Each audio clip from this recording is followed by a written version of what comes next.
Le centre paroissial fait peau neuve. Pourquoi?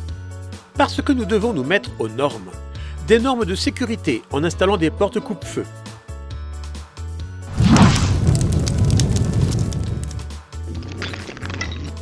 C'est vrai que ça peut être utile. Nous allons installer de nouvelles portes de secours. Toute l'électricité doit également être refaite. Enfin, nous allons faire des toilettes accessibles aux personnes handicapées. Mais même si vous n'êtes pas handicapé, vous aurez le droit de les utiliser. Merci.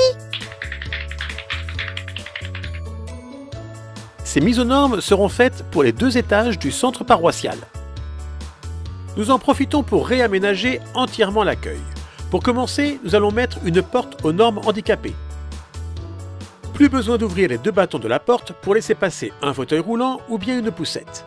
Et désormais, dès votre entrée, vous verrez la personne qui vous accueille ici, sur votre droite. Coucou! Mais ce n'est pas le seul changement. Après avoir passé la porte du sas d'entrée, voilà ce que vous voyez aujourd'hui. Commençons par enlever ce meuble. Facile. Changeons la porte, plus lumineuse maintenant. Tout cela n'est pas trop difficile. Nous allons enlever la cloison à droite. Cela va vraiment agrandir l'espace et au fond, à droite, il y aura tout ce qu'il faut pour préparer un bon petit café. Si vous avez à patienter un peu, vous pourrez le faire en lisant nos revues. Nous allons également enlever la cloison à gauche. Cela donnera un accès direct à la bibliothèque paroissiale et d'ailleurs, elle aussi va prendre un coup de jeune. Passons maintenant à l'étage supérieur. Nous souhaitons utiliser cette salle plus souvent. Elle convient parfaitement pour des petits groupes d'une 12aine de personnes, mais c'est un lieu de passage entre la sacristie et la chapelle Saint-Germain. Et à tout moment, les personnes dans cette salle peuvent être dérangées. Pour remédier à cela, nous allons installer une cloison vitrée. Ceci permettra d'aller de la sacristie à la chapelle sans perturber la réunion.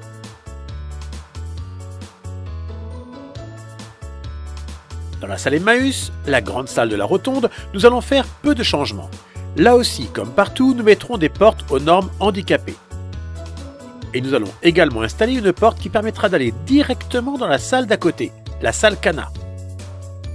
Dans cette salle, nous allons également mettre des placards fermés à clé qui seront bien pratiques pour ranger tout le matériel des différents mouvements et services. Les normes de sécurité nous imposent également une sortie de secours dans la chapelle Saint-Germain. Elle donnera directement sur le parking. Ce sera finalement très pratique en cas d'homélie un peu trop longue.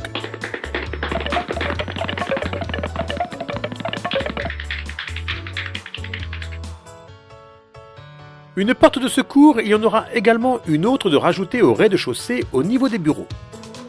Le changement de la chaudière qui chauffe le niveau de la rotonde va nous permettre de gagner de la place pour aménager une nouvelle salle pour les archives au rez-de-chaussée. Par ailleurs, toujours au rez-de-chaussée, avec le changement de place de l'accueil, d'autres aménagements vont être possibles. Nous allons en effet aménager une nouvelle salle pour accueillir les familles. Pour le nouveau bureau de l'accueil, à droite en entrant, nous allons installer des fenêtres pour que ce soit plus lumineux. La porte d'entrée va également être changée. Elle sera en verre et plus accueillante. Et surtout, n'oubliez pas de sourire, vous serez filmé. En effet, une caméra sera là pour permettre à la personne de l'accueil de voir qui est à l'entrée. Et oui, tout l'ensemble du centre paroissial va bénéficier d'une nouvelle sécurisation des locaux. Mais au fait, pourquoi est-ce aussi important pour nous de faire ces travaux?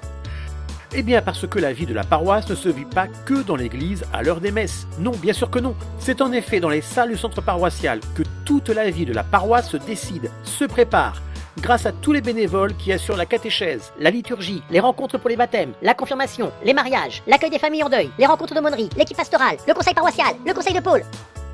Bref, vous comprenez à quel point ce lieu est important. En résumé, les normes de sécurité nous permettront de nous rencontrer en toute quiétude dans un centre paroissial plus lumineux, plus accueillant, plus chaleureux. Voilà un visage de l'église que j'aime bien, pas vous? Comment ces travaux vont-ils être financés? Par le diocèse, la paroisse et des dons.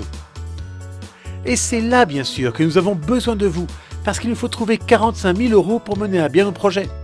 La bonne nouvelle est que votre don en chèque, à l'ordre de Association diocésaine de C, Centre paroissial Flair, est déductible des impôts. En clair, si vous donnez 90 € après déduction des impôts, cela ne vous coûte réellement que 30 €. Cela pousse à être généreux, non? nous ne réussirons que grâce à vous. Alors d'avance, merci.